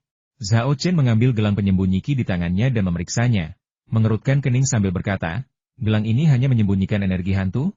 Fungsinya tampak cukup sederhana. Namun, gelang ini bisa diberikan kepada Bai Mei. Dia sering berkeliaran di dunia manusia, dan dengan gelang penyembunyi energi hantu ini, dia bisa menghindari banyak masalah. Memikirkan hal ini, Zhao Chen segera memanggil Zhao Mei dan menyerahkan gelang penyembunyi Qi kepadanya. Bawalah ke bibi Bai Mei dan katakan padanya untuk memakai gelang ini mulai sekarang. Baik, ayah, jawab Zhao Mei dengan patuh. Alih-alih tidak menyukai tugas mengurus tugas ini, ia justru cukup senang. Ia selalu ingin melakukan sesuatu untuk membuktikan bahwa tugasnya masih bermanfaat. Jika pada tingkat rohin sebelumnya, Zhao Mei hanya bisa mengangkat jarum paling banyak, tetapi sekarang, setelah naik ke alam jiwa manusia, ia bisa mengangkat apapun seperti orang normal. Setelah menerima perintah Zhao Chen, ia segera mengambil gelang penyembunyi Qi, melayang ke ruangan sebelah, menyerahkannya kepada wanita tulang, dan menyampaikan instruksi Zhao Chen. Wanita tulang dengan patuh mengenakan gelang penyembunyi Qi. Begitu mengenakan gelang itu, Zhao Chen segera menyadari bahwa aura hantu di ruangan sebelah telah berkurang, dan kehadiran orang hidup telah muncul. Zhao Chen mendecakkan lidahnya takjub, jadi gelang ini tidak hanya bisa menyembunyikan energi hantu, tapi juga menyamarkan aura orang yang masih hidup. Pantas saja Hitian Ming, yang jelas-jelas sudah meninggal, bisa tinggal di komunitas itu sebagai orang hidup beberapa hari terakhir ini tanpa diganggu oleh para kultivator. Zhao Mei menyelesaikan tugasnya dan kembali ke rumah. Ia tampak agak iri pada wanita tulang yang telah mendapatkan harta karun itu, dan begitu kembali, ia bertanya, "Ayah, bibi Bai Mei mendapatkan artefak ajaib, bagaimana denganku?" Zhao Chen menunjuk liontin sihir dan berkata, "Liontin tulang itu milikmu, tapi saat ini rusak. Aku akan memberikannya kepadamu setelah aku memperbaikinya." Keren banget. Zhao Mei kegirangan, matanya menyipit membentuk bulan sabit. "Ayah memang yang terbaik, aku paling sayang ayah." Zhao Chen bertanya dengan nada bercanda, "Jika aku tidak memberimu artefak ajaib, apakah kamu akan berhenti menyukaiku?" "Aku masih mencintai ayahku, tapi aku sedikit tidak bahagia," jawab Zhao Mei dengan sungguh-sungguh. Zhao Chen terkekeh, "Sepertinya aku harus berterima kasih karena telah memberimu artefak ajaib itu. Kalau tidak, akan merepotkan." Setelah bercanda, dia mengalihkan pandangannya ke tumpukan materi. Material yang dikumpulkan Hitian sebagian besar adalah tulang-tulang yang mengandung energi yin dan kebencian yang sangat kuat. Tulang-tulang ini mencakup tulang manusia dan hewan. Selain itu, terdapat juga darah yang mengandung kebencian dari makhluk tak dikenal, serta beberapa tanaman obat dan biji yang bermutasi. Melihat materi-materi ini, Zhao Chen berseru, "Jika orang ini ada di novel fantasi, dia pasti ditakdirkan untuk menjadi ahli nujum." Materi-materi ini kurang bermanfaat bagi praktisi biasa. Hanya praktisi aliran pemikiran seperti dukun dan inyang yang berhubungan dengan hantu yang akan menggunakannya. Tetapi bukan untuk diri mereka sendiri. Materi-materi ini digunakan untuk arwah-arwah mereka. Dengan adanya wanita tulang, Zhao Mei, dan Zheng Rui di sisi Zhao Chen, bahan-bahan ini tidak akan terbuang sia-sia. Terlebih lagi, banyak dari bahan-bahan ini akan berguna saat membuat boneka dari kayu yin. Keuntungannya masih signifikan. Zhao Chen mengangguk puas, mengambil beberapa potong tulang dari tumpukan itu, lalu menyerahkannya kepada Zhao Mei, sambil berkata, "Lakukan perjalanan lagi dan berikan tulang-tulang ini kepada bibi Bai Mei. Ini bukan tulang biasa, melainkan tulang Qiuqi. Mintalah bibi Bai Mei menggunakan tulang-tulang ini untuk menggantikan bagian tubuhnya yang hancur. Dan itu pasti akan memberikan efek yang luar biasa." "Ayah, tidak bisakah ayah memberiku semua tugas sekaligus? Ayah membuatku mengerjakannya 2 kali." Zhao Mei cemberut dan mendengus kesal, lalu bertanya, "Apa itu Qiuqi?" Zhao Chen menjawab, "Qiuqi adalah ular putih yang sangat spiritual, tidak berlebihan jika menyebutnya roh. Konon ia adalah inkarnasi naga yang jatuh ke bumi setelah melakukan kesalahan. Aku tidak tahu apakah Qiuqi benar-benar inkarnasi naga, tetapi memang ada jejak samar kekuatan naga yang tersisa di tulang-tulang ini. Jika Bai Mei mengganti tulang-tulang ini, kekuatannya pasti akan meningkat. Aku benar-benar tidak tahu dari mana Hitian mendapatkan tulang-tulang Qiuqi. Dia cukup cakap." Setelah mendengar perkenalan Zhao Chen, mata Zhao Mei berbinar Qiu Gu, naga yang melakukan kesalahan dan jatuh ke dunia fana. Sekuat itu, aku juga menginginkannya. Zhao Chen tersenyum kecut dan berkata, jangan bercanda. Untuk apa kau menginginkan tulang ini? Bibi Bai Meimyu adalah iblis tulang putih. Jika dia mendapatkan tulang Qiu Qi, dia bisa melahapnya dan mengubahnya menjadi bagian dari kerangkanya sendiri, sehingga meningkatkan kekuatannya, tapi kau tidak bisa melakukan itu. Jika kau punya darah Qiu Qi, kau bisa menggunakannya. Sayang sekali Hitian tidak punya. Bagaimana kalau kita pergi berburu naga? Usul Zhao Mei. Zhao Chen terkekeh dan berkata, memburu Qiu Qi? Dengan kekuatan kita saat ini, jika kita benar-benar bertemu Qiu Qi, kemungkinan dikalahkan lebih besar daripada kemungkinan memburu mereka. Lagi pula, kebiasaan Qiu Qi berbeda dari binatang aneh lainnya. Mereka lebih suka hidup berkelompok. Seringkali, satu kelompok Qiu Qi terdiri dari setidaknya 6 atau 7, dan terkadang lebih dari selusin. Kita bahkan tidak bisa mengalahkan satu pun, apalagi seluruh kelompok. Sejak bertemu Tanuki, ia telah membaca banyak informasi tentang binatang aneh di pembelajaran lain-lain di daun informasi, dan memperoleh pemahaman mendalam tentang kebiasaan berbagai binatang aneh. Zhao Mei cemberut, tanpa tidak senang HMPH, apa hebatnya? Kalau aku sudah kuat, aku pasti akan berburu beberapa capung, memberikan tulangnya kepada Bibi Bai Mei, menyimpan darahnya untukku sendiri, dan mengambil dagingnya dari Paman Hao agar dia bisa membuatkan kita semangkuk daging yang lezat. Zhao Chen mengulurkan tangan dan menepuk kepala kecilnya, sambil tersenyum berkata, ide bagus, tapi kamu harus berusaha lebih keras dalam kultivasimu. Ayah, tunggu saja, aku pasti akan bekerja keras, kata Zhao Mei sambil melambaikan kedua tangan kecilnya. Sudah menjadi tabiat anak-anak, segala sesuatunya datang dan pergi dengan cepat. Hanya dalam beberapa patah kata, ia berhenti mengganggu Zhao Chen dan dengan patuh pergi mengantarkan tulang yang tumbuh sangat cepat itu kepada wanita tulang di kamar sebelah. Zhao Chen membuka cincin penyimpanannya dan memasukkan sisa material dengan berbagai atribut yin dan jahat ke dalamnya. Ia masih perlu mempelajari artefak magis seperti apa yang akan dibuat dengan benda-benda ini. Yang terpenting, benda-benda ini harus tepat sasaran. Jika tidak, akan sia-sia membuat sesuatu yang tidak berguna. Oh iya, daun pesannya sudah bertambah hari ini. Aku belum melihat ada hal baru apa di dalamnya. Zhao Chen tiba-tiba teringat hal ini dan buru-buru membuka daun pesan untuk memeriksanya. Tekniknya masih sama seperti sebelumnya, tidak ada perubahan. Dua hal baru muncul di bawah mantra jimat. Yang satu adalah jimat burung gagak, dan yang satu lagi adalah jimat berkah. Jimat gagak? Jimat berkah? Jimat-jimat yang mereka berikan kali ini semuanya aneh, gumam Zhao Chen, sambil mengklik jimat-jimat itu untuk memeriksa detailnya. Jimat gagak jimat jenis kutukan yang memberi pengguna kemampuan mulut gagak, yang membuat kutukan menjadi kenyataan. Tingkat keberhasilan dan konsumsi energi kutukan bervariasi tergantung pada target dan efek yang diinginkan. Semakin kuat pengguna, semakin besar efek kutukannya, semakin banyak energi yang dikonsumsi, dan semakin rendah tingkat keberhasilannya. Kenapa kau memberiku jimat seperti itu? Apa karena aku terlalu banyak menyinggung penjahat akhir-akhir ini, dan kau ingin aku menggunakan jimat gagak ini untuk menghadapi mereka? Zhao Chen menggelengkan kepalanya sambil tersenyum kecut.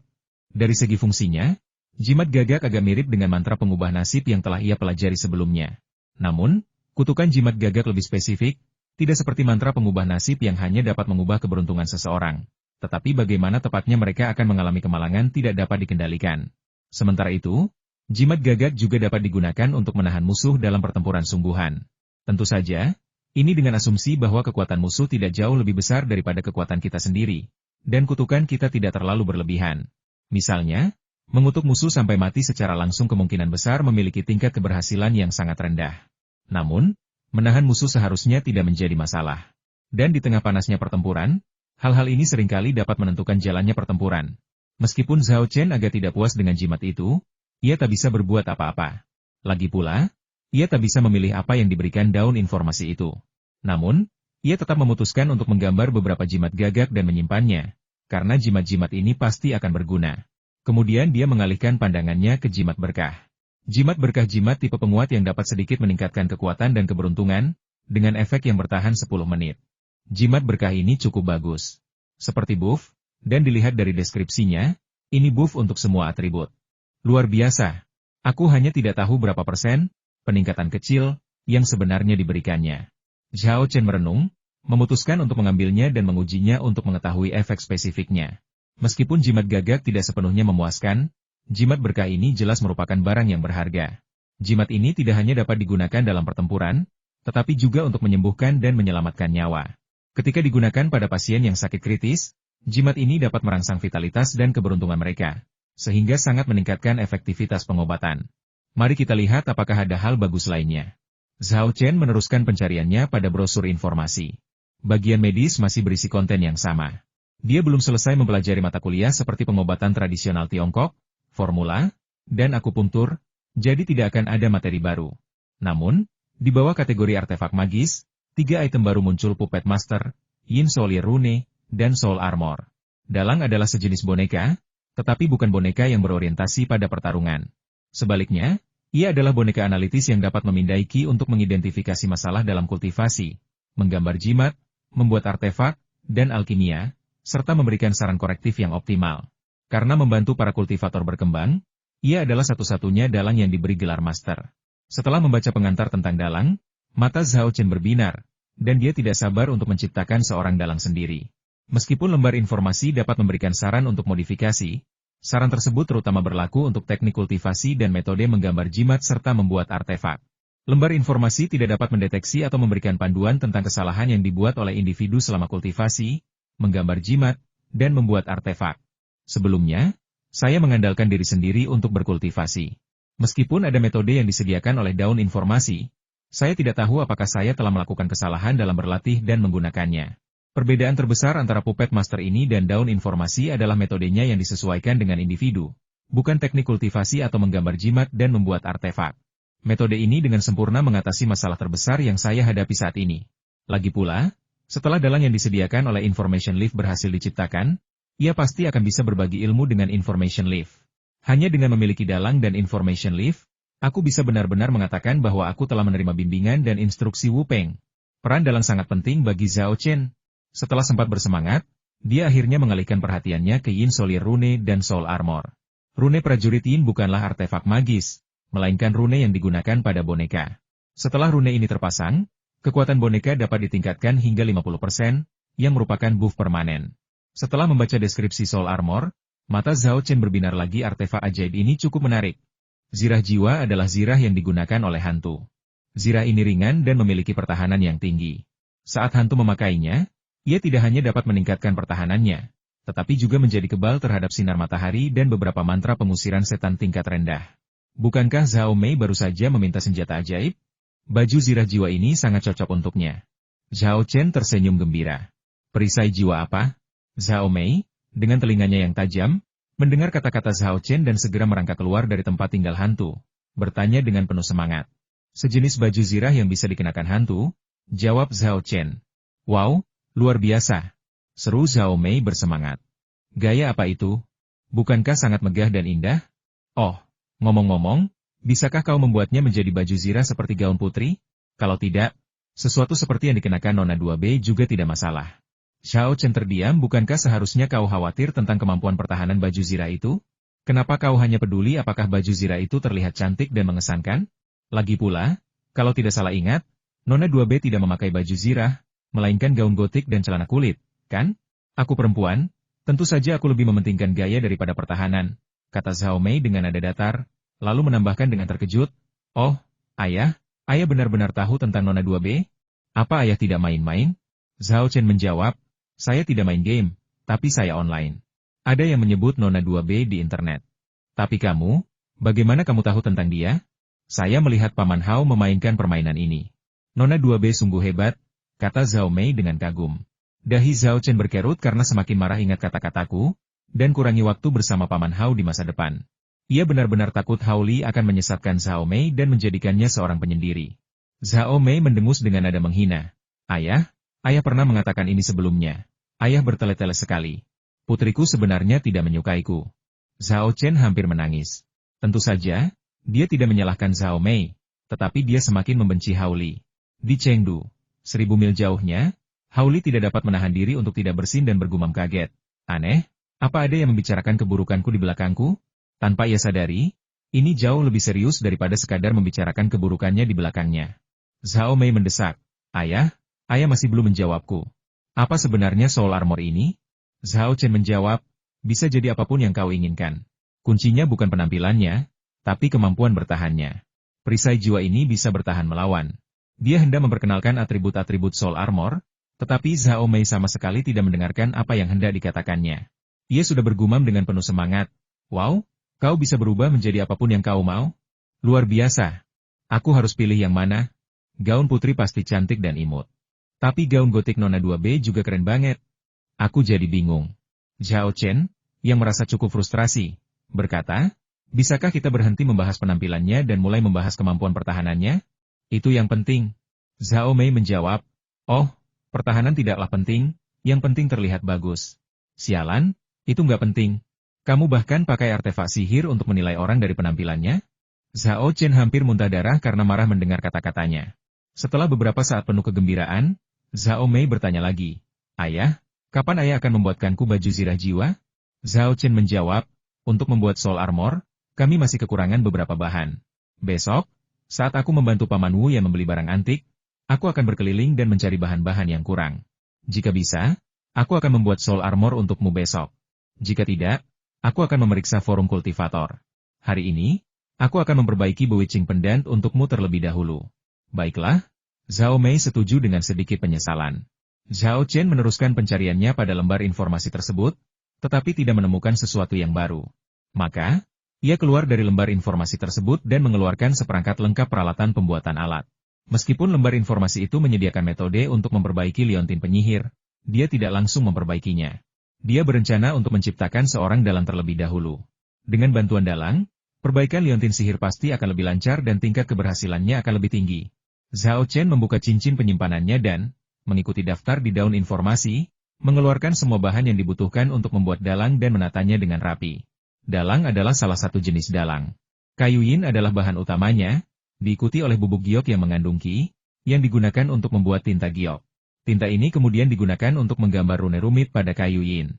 Setelah semua rune terbentuk, bahan-bahan lain ditambahkan, dan teknik rahasia digunakan untuk mengaktifkan boneka, sehingga bentuknya sempurna. Rangkaian langkah ini tampak sederhana, tetapi dalam praktiknya, sangat sulit.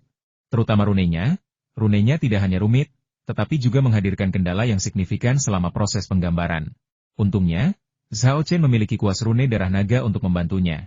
Jika tidak, dengan kekuatannya saat ini, ia pasti sudah kehabisan energi internalnya dan gagal bahkan sebelum mencapai setengah jalan. Bahkan dengan artefak magis seperti kuas jimat darah naga di tangannya, Zhao Chen gagal 3 kali, membuang 4 atau 500 kati kayu yin, yang hampir setara dengan setengah pohon.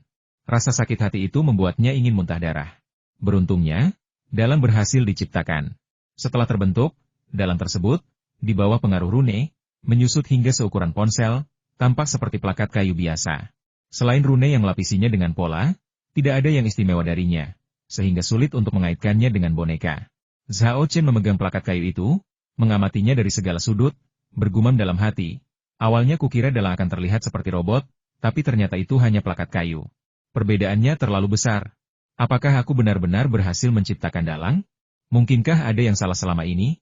Meskipun ragu, ia tetap mengikuti petunjuk di daun itu, menusuk ujung jari telunjuknya dan meneteskan setetes darahnya ke plakat kayu.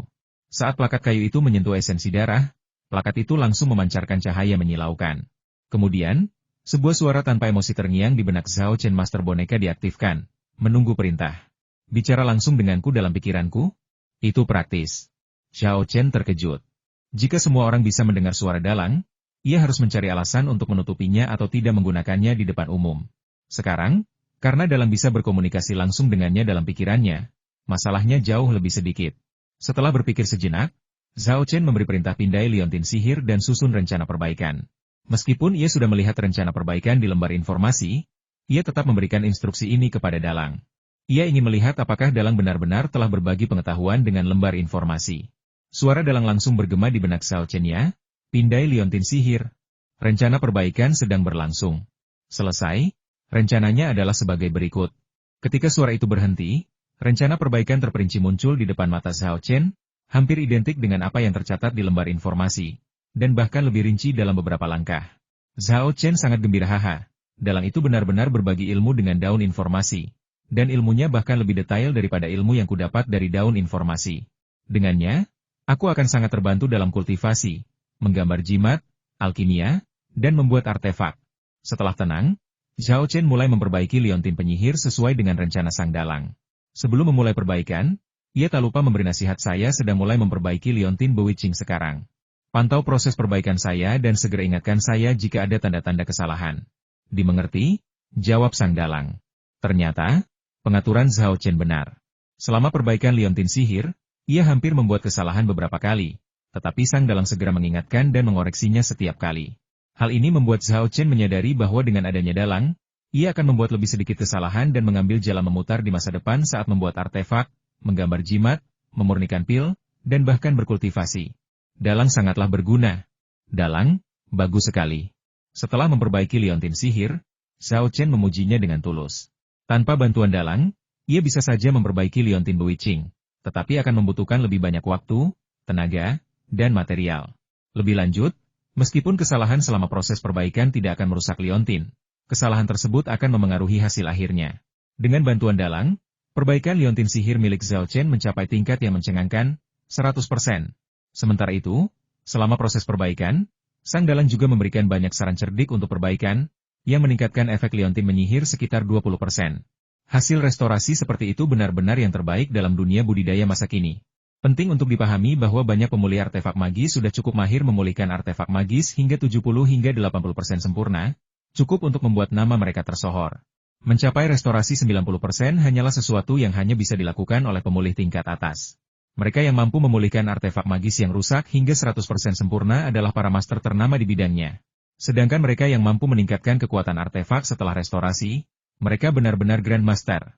Di dunia kultivasi saat ini, orang-orang seperti itu sangat langka. Dengan bantuan dalang, Zhao Chen telah memperoleh kemampuan untuk memperbaiki artefak sihir tingkat master. Namun, Zhao Chen sendiri tidak menyadari hal ini. Ia tetap percaya bahwa perbaikan artefak magis dapat dilakukan 100% akurat. Terima kasih atas pujiannya. Suara tanpa emosi sang dalang bergema di benak Zhao Chen. Zhao Chen tertawa dan berpikir, senang sekali bisa berkomunikasi. Sebelumnya, saya hanya bisa mencari informasi di lembar informasi sendiri. Sekarang saya bisa langsung menyerahkan hal semacam ini kepada dalang, yang bisa menghemat banyak waktu dan tenaga. Ayah, apakah liontin sihir sudah diperbaiki? Tanya Zhao Mei. Sejak Zhao Chen mulai memperbaiki liontin sihir, ia terus mengamati dengan saksama dari pinggir lapangan. Kini, melihat Zhao Chen meletakkan peralatan perbaikannya dan menyaksikan liontin sihir memancarkan aura misterius, ia tak kuasa menahan diri untuk bertanya. Sudah diperbaiki? Ini dia. Zhao Chen melemparkan liontin sihir itu kepada Zhao Mei. Zhao Mei yang sekarang tidak sama seperti sebelumnya. Dia masih bisa mengangkat liontin penyihir. Sambil memegang liontin sihir dengan kedua tangan, Zhao Mei bertanya dengan rasa ingin tahu. Ayah, bagaimana cara menggunakannya? Mantra apa yang perlu kuucapkan? Atau mantra apa yang perlu kuucapkan? Tidak perlu semua itu. Zhao Chen tersenyum dan menggelengkan kepalanya. Lalu memberi instruksi, kau hanya perlu mengirimkan sedikit energi hantu ke dalam liontin sihir. Biarkan ia mengenalimu sebagai pemiliknya, lalu kau bisa menelannya ke dalam tubuh jiwamu. Efek berkahnya padamu akan bertahan selamanya, tanpa perlu mantra atau jampi-jampi. Zhao Mei terkejut begitu sederhana dan nyaman. Zhao Chen mengangguk mengiyakan sesederhana dan semudah itu. Kalau begitu aku akan mencobanya sekarang. Zhao Mei berpikiran seperti anak kecil. Dia tidak sabar untuk mencoba sesuatu yang bagus. Mengikuti instruksi Zhao Chen, benda itu mengirimkan seberkas energi hantu ke dalam liontin sihir. Seketika, kilatan cahaya hitam dan merah melesat di atas liontin tulang pucat itu, menakutkan dan misterius. Cahaya ini menyinari langsung ke alis Zhao Mei, menghubungkannya dengan liontin sihir. Sesaat kemudian, liontin penyihir berhasil mengenali pemiliknya, dan Zhao Mei segera menelannya dengan menghirup dan mengembuskan napas cepat. Aku tak menyangka artefak sihir rasanya sana ini. Zhao Mei menepuk perutnya, tampak belum puas, matanya terus-menerus melirik Zhao Chen. Kau tidak bisa memakan artefak sihir di tubuhku. Zhao Chen buru-buru melindungi cincin dalang dan artefak sihir lainnya, takut Zhao Mei akan menjadi serakah dan memakannya. HMPH, ayah memang pelit. Zhao Mei menggembungkan pipinya, tampak tidak senang. Zhao Chen berkata dengan kesal, dasar bocah kecil, kenapa kau seperti Xiao Bai, ingin memakan artefak sihir? Bukankah kau menyuruhku memakannya? Balas Zhao Mei. Aku. Zhao Chen terdiam. Yah, aku sudah menggali lubang untuk diriku sendiri. Setelah menggelengkan kepala sambil tersenyum masam, ia mengganti topik pembicaraan dan berkata, baiklah, cepat dan coba efek liontin sihir. Baiklah. Perhatian Zhao Mei berhasil teralihkan. Dengan lambaian tangannya, ia memerintahkan jiwa-jiwa yang berkeliaran di dalam kediaman hantu. Angkatan kecilku, keluarlah menghadap Raja Agung ini. Zhao Chen terdiam, dari mana kamu belajar itu?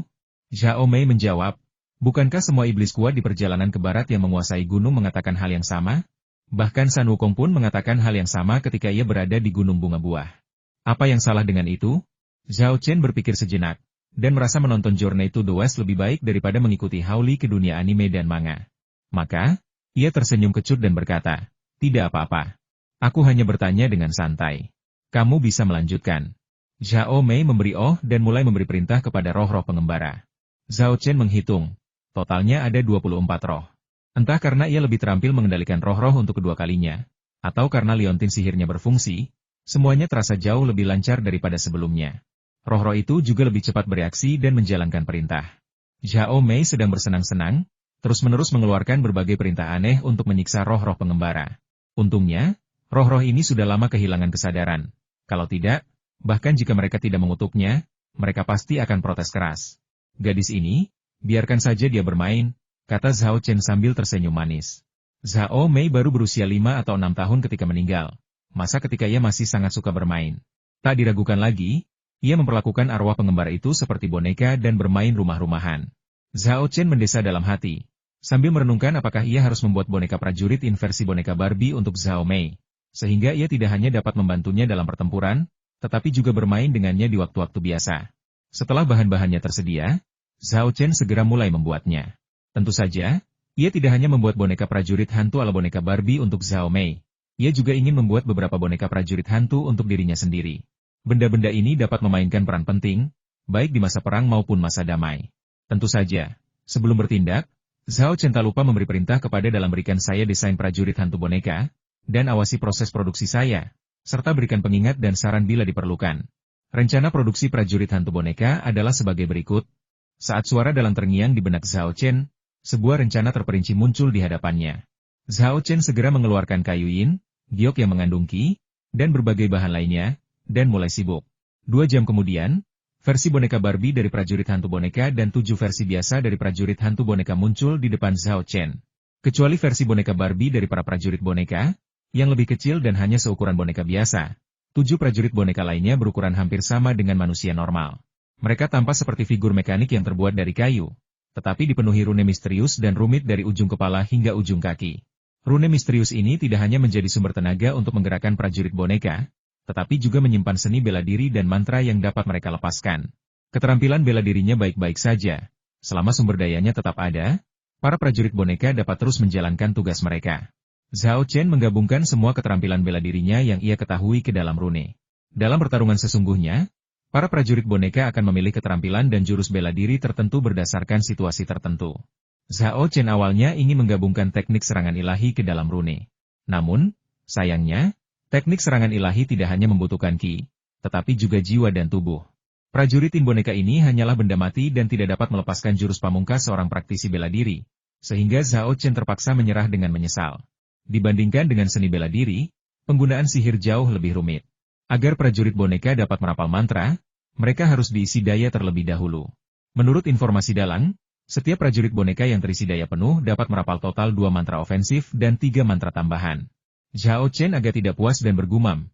Hanya 2 mantra ofensif dan 3 mantra pendukung? Itu agak kurang. Kita harus puas. Untungnya, tidak ada kultivator lain yang mendengar hal ini. Terutama mereka yang mempelajari boneka, kalau tidak mereka pasti sudah meludahi wajahnya. Di dunia kultivasi saat ini, kebanyakan boneka hanya bisa melakukan serangan fisik. Hanya boneka elit yang bisa merapal mantra, tetapi mereka hanya bisa merapal 1 atau 2 mantra. Dan yang lebih kuat hanya bisa merapal 3 atau 4 mantra. Ini tak tertandingi oleh 5 mantra yang diciptakan Zhao Chen untuk pasukan boneka innya. Jika kultivator lain, mereka pasti akan sangat senang menerima prajurit boneka seperti itu. Tetapi Zhao Chen masih belum puas. Sikap pamer ini sungguh keterlaluan.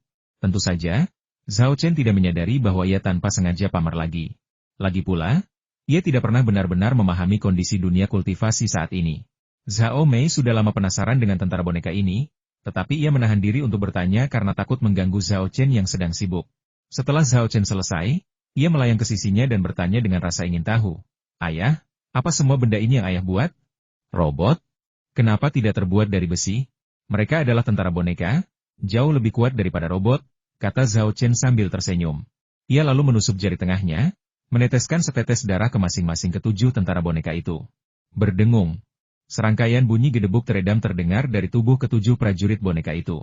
Bersamaan dengan itu, sebuah peta bintang muncul di dada mereka bintang biduk. Atas saran dalang, Zhao Chen membentuk formasi biduk di dalam tubuh ketujuh prajurit Yin boneka. Hal ini memungkinkan mereka untuk berkoordinasi lebih efektif saat bertarung bersama, dan bahkan mengaktifkan formasi pemecah kejahatan biduk, memperkuat pasukan mereka sendiri sekaligus melemahkan musuh. Setelah menyelesaikan proses pengenalan, Zhao Chen mencoba memberikan perintah kepada 7 prajurit boneka Yin.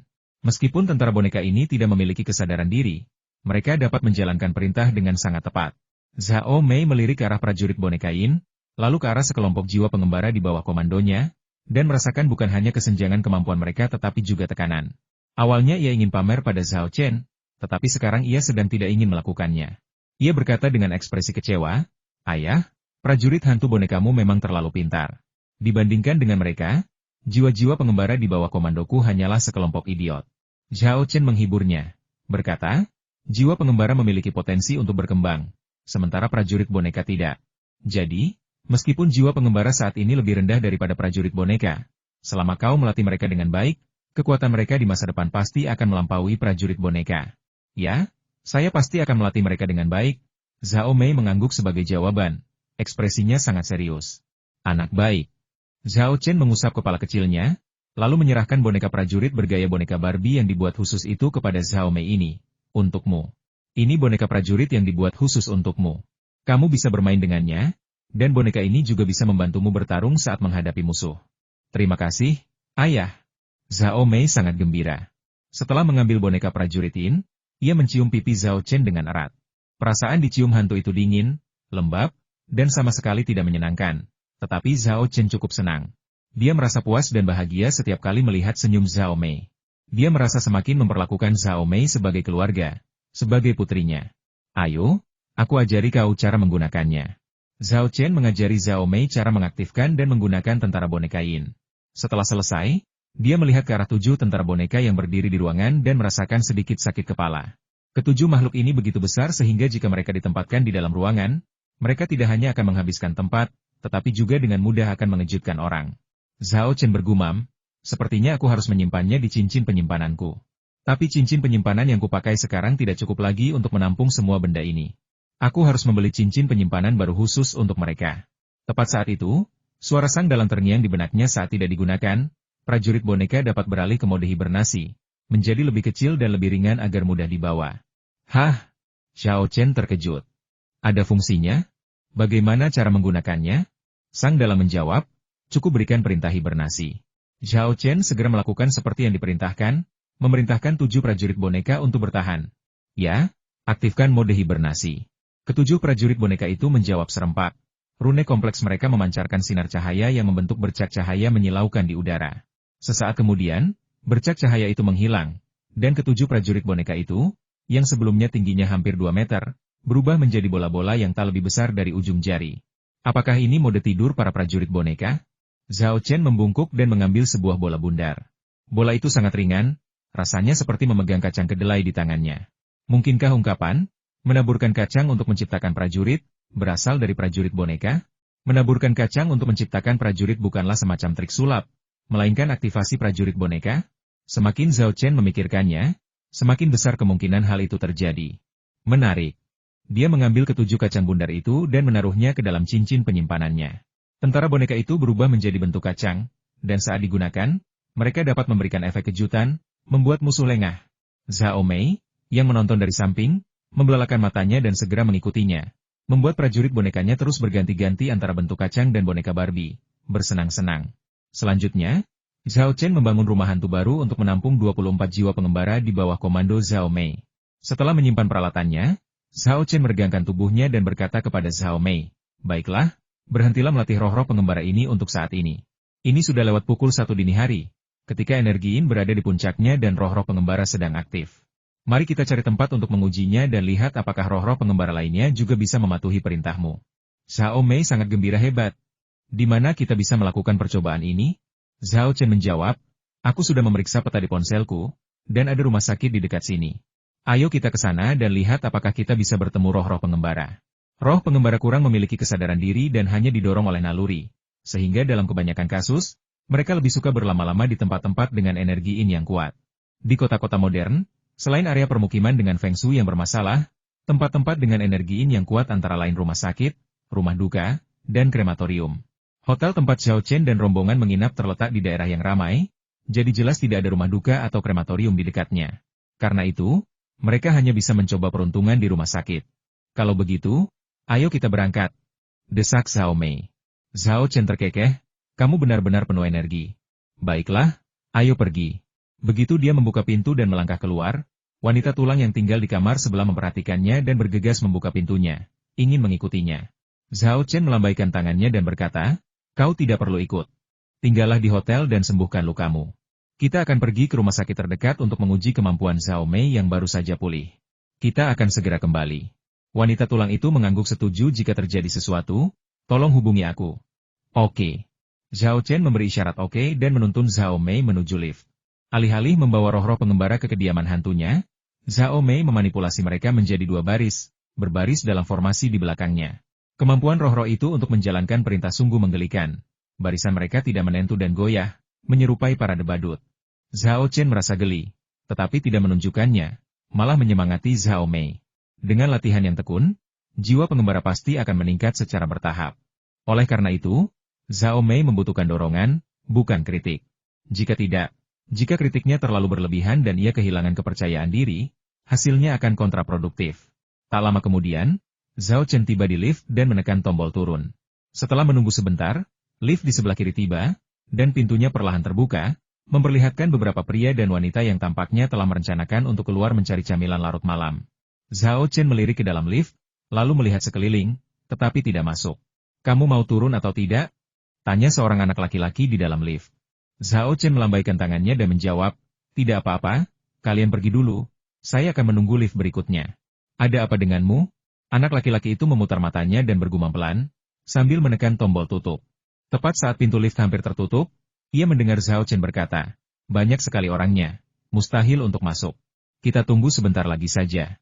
Pria itu berhenti sejenak, melihat sekeliling lift, dan melihat bahwa hanya ada 6 orang di dalam, jauh dari kata terlalu berdesakan.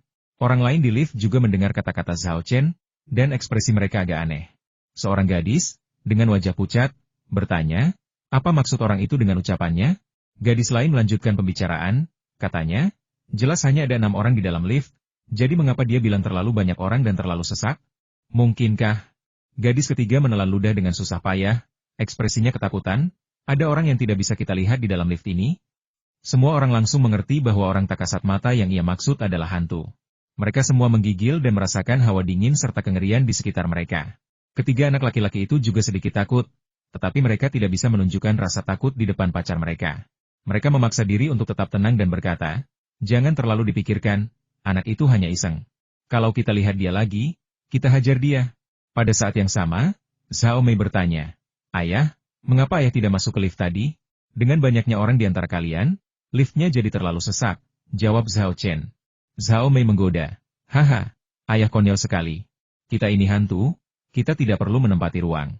Ini, Zhao Chen menepuk dahinya, menggelengkan kepala, dan terkekeh. Sepertinya membuat artefak sihir itu terlalu melelahkan pikiran, dan aku sampai lupa. Ia melirik lift, bertanya-tanya kapan lift itu akan tiba. Lalu menggelengkan kepalanya sudahlah, ayo naik tangga. Di sebelah lift terdapat tangga darurat. Zhao Chen masuk dan dengan mudah melompati lebih dari selusin anak tangga, mencapai dasar dalam sekejap mata. Saat ini, lift yang ditumpangi ketiga pasangan itu belum tiba. Zhao Chen melangkah menuju pintu masuk hotel. Tepat saat dia hendak keluar pintu, ketiga pasangan itu keluar dari lift. Kita sudah keluar dari lift. Lihat, sudah kubilang semuanya baik-baik saja, kan? Kata salah satu anak laki-laki itu kepada pacarnya, yang gemetar dalam pelukannya. Anak laki-laki lain berkata, orang itu pasti sedang bercanda untuk menakut-nakuti kita. Jangan buru-buru keluar, kita tunggu saja di sini sampai dia turun, dan beri dia pelajaran agar dia tidak berani bercanda lagi. Ide bagus. Kedua anak laki-laki lainnya menyetujui serempak. Saat itu, seorang gadis melihat Zhao Chen, yang sudah sampai di pintu depan. Ia membuka mulutnya lebar-lebar dan berseru kaget. Lihat, bukankah itu orang yang baru saja kita temui di lantai atas? Kok dia turun lebih cepat dari kita? Semua orang menoleh dan melihat Zhao Chen pergi. Suasananya tiba-tiba menjadi agak menyesakan. Kamilah yang turun lebih dulu dengan lift, dan lift itu tidak berhenti di lantai manapun di sepanjang jalan. Entah dia naik lift atau tangga, dia tidak mungkin lebih cepat dari kami. Mungkinkah? Mungkinkah dia hantu itu? Ketiga pasangan itu saling berpandangan, hawa dingin menjalar di punggung mereka. Karena ketakutan, mereka tidak berani tinggal di hotel lebih lama lagi, dan langsung check out di meja resepsionis. Mereka bahkan tidak berani naik ke atas untuk mengambil bagasi, malah meminta staf hotel untuk membawanya turun. Zhao Chen tidak menyangka bahwa kesalahan yang dilakukannya secara tidak sengaja akan membuat seseorang ketakutan seperti ini. Setelah meninggalkan hotel, ia melihat sekeliling dan tidak melihat siapapun. Ia mempercepat langkahnya dan tiba di rumah sakit dalam waktu singkat. Rumah sakit itu sunyi di tengah malam, sangat kontras dengan suasana ramai di siang hari. Setelah berkeliling rumah sakit, Zhao Chen dan rekan-rekannya bertemu dengan dua roh pengembara. Keduanya bersembunyi di bangsal, menyerap kekuatan hidup dan energi yang pasien. Zhao Mei segera terbang di depan mereka dan memberi perintah diam. Kalian semua. Kedua roh pengembara itu berbalik untuk melihatnya dan benar-benar berhenti menyerap kekuatan hidup dan energi yang pasien. Ada potensi. Mata Zhao Chen berbinar. Ikuti aku. Zhao Mei memberi perintah baru, lalu berbalik dan melayang keluar dari bangsal. Kedua roh pengembara itu menurunkan pasien dan mengejarnya keluar bangsal, tempat mereka dimasukkan ke dalam kelompok roh pengembara. Situasi ini juga menegaskan keyakinan Zhao Chen bahwa kemampuan Zhao Mei yang baru terbangun untuk mengendalikan jiwa pengembara efektif melawan semua jiwa pengembara. Ayah, haruskah kita mencari beberapa arwah pengembara lagi? Zhao Mei sangat bangga dan bersemangat, dan langsung ingin merekrut lebih banyak bawahan. Tidak. Zhao Chen menolak saran Zhao Mei dan menggelengkan kepalanya, lalu berkata, jangan mengambil risiko lebih besar dari yang bisa kau kunyah. Setelah kau melatih 26 jiwa pengembara ini, kau bisa merekrut yang baru.